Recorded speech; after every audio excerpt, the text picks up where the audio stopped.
প্রথমে আমি পেঁয়াজ কুচি দিয়ে নিলাম, তারপর ওই যে আদা রসুন বাটা 1 চামচের মতো হবে, এটা দিয়ে নিলাম।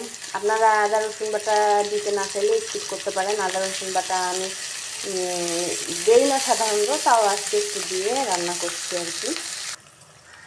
আমি একটু পানি দিয়ে নিলাম, যে শুকনো মশলাগুলো দিব। এখন আমি যে মরিচ গুঁড়া দিচ্ছি,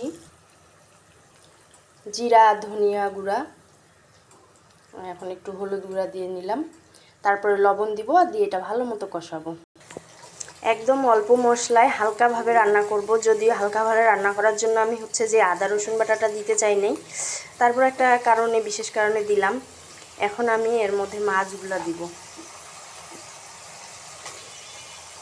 লবণ দিয়ে নিয়েছি, এটা আপনাদেরকে আমি দেখাইনি।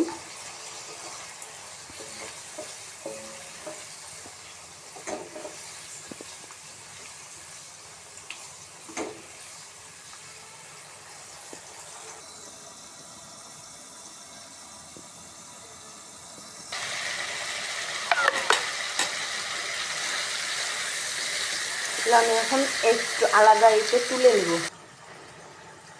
এখন আমি হলুদ দিয়ে মাখা কাঁচকলাগুলা দিয়ে দিচ্ছি।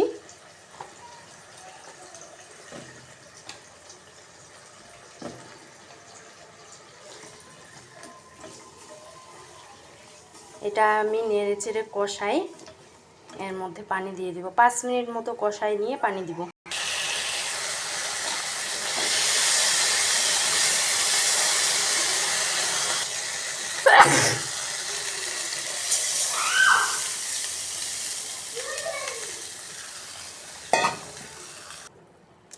দর্শক দেখেন, এটা একদম গলে গেছে। এখন আমি ওই যে শিং মাছটা গোটাটাই দিয়ে দিব।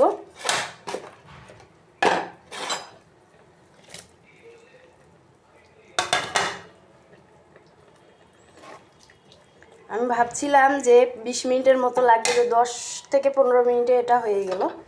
তো এটা কিছুক্ষণ থাক, তারপরে আমি বাকি এখন আমি এর মধ্যে একটু ধনিয়া পাতা ছিটাই দিচ্ছি, আর এই যে কাঁচামরিচ আর জিরা গুঁড়া।